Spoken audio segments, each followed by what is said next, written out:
올해 제약바이오 분야는 국직간 이슈가 많았던 만큼 뒤따르는 영향도 컸습니다. 기대를 한몸에 받았던 신약의 실패가 있었던 반면 세계적으로 한국 바이오시밀러의 경쟁력을 입증하기도 했는데요. 이를 통해 전망되는 내년 업계 분위기까지 박경영 기자와 짚어보겠습니다. 네, 박 기자 안녕하세요. 안녕하세요. 네. 올해 제약업계는 특히나 더더욱 다사다난했던 것 같습니다. 악재도 호재도 대규모로 발생을 했었던 것 같은데 키워드로 좀 살펴볼까요?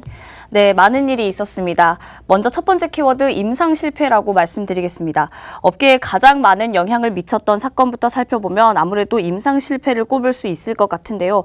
올해는 그 어느 때보다 많은 임상 3상 결과를 앞두고 있어서 기대가 높았기 때문에 신약 개발의 어려움을 더 크게 체감할 수 있었습니다. 지난 4월 업계에 충격을 안겨준 사건, 코오롱 생명과학의 인보사 사태를 기억하실 겁니다. 주성분이 바뀌었다는 것을 인지하면서 인보사 판매 중지에 이르렀고 코오롱 티슈지는 주식시장 거래 중지, 코오롱 생명과학은 집단 소송에까지 휩싸이게 됐습니다. 이후 신라젠, 헬릭스미스, 강스텐 바이오텍이 줄줄이 임상 3상에 실패하면서 바이오 시장에 전반적으로 악영향을 미쳤습니다.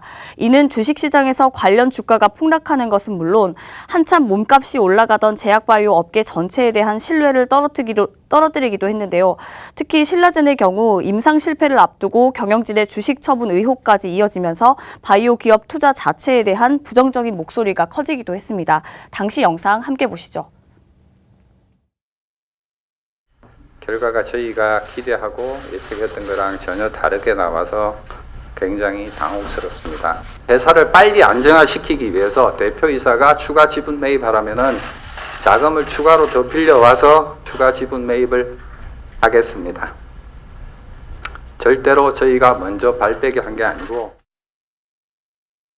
업계에 안타까운 일들이 상당히 많았는데요. 하지만 올해는 세계적으로 한국 제약바이오의 경쟁력을 입증하기도 했죠. 네, 두 번째 키워드로 말씀드려보면 기술 수출 잭팟이라고 볼 수 있습니다. 말씀하신 대로 업계의 악재에만 있었던 것은 아닙니다. 올해는 한국의 바이오 기술력을 세계적으로 입증해내기도 했는데요. 역대 최대 규모의 기술 수출을 성사시키면서 의약품 강국의 가능성을 보이기도 했습니다. 유한양행, GC 녹십자, 브릿지 바이오테라퓨틱스, SK 바이오팜 등이 모두 8조 원이 넘는 라이선스 아웃을 성사시키면서 세계 무대에서 임상 강국의 위상을 나타낸 것인데요. 지난 1월 유한양행이 길리어드와 비알코올성 지방간염 치료제 물질을 7억 8,500만 달러 규모로 체결하면서 포문을 열었고 이후 베링거 인게라임의 1조 원대 규모 기술 수출에 성공한 브릿지 바이오, 11월에는 알테오젠이 글로벌 제약사와 1조 6천억 원 규모의 계약을 체결하기도 했습니다. 라이선스 아웃을 할 때 빅파마들이 가져갈 수 있는 어떤 입맛이 다 다릅니다. 그것들을 미리 파악을 하고 초기 개발을 빨리 할 수 있다는 게 저희 회사의 장점이고, 최근에 이제 BBT877을 이제 글로벌 라이선싱을 했기 때문에 개발 역량과 라이선스 아웃 역량을 같이 보여준 그런 사례라고 말씀드릴 수 있겠습니다.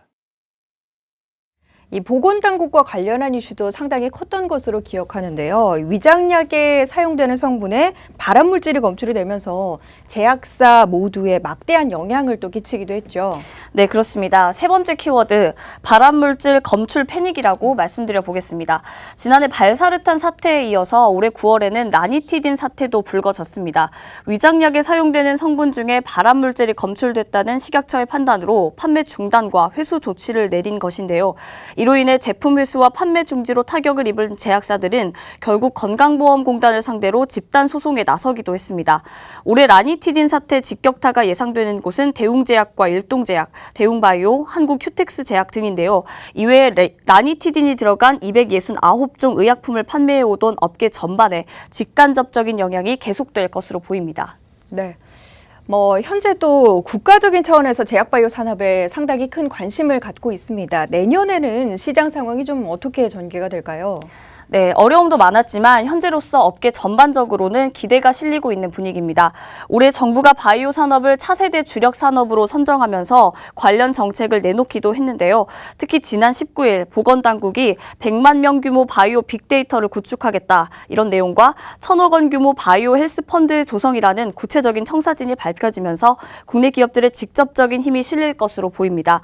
이를 발판 삼아 내년에 신약 개발과 수출길 개척이 한층 탄력을 받을 것으로 예상되고 있습니다. 네, 이렇게 2019년 제약 바이오 업계의 전반적인 핫 키워드 살펴봤습니다. 오늘 이 시간 박경영 기자와 함께했습니다. 감사합니다.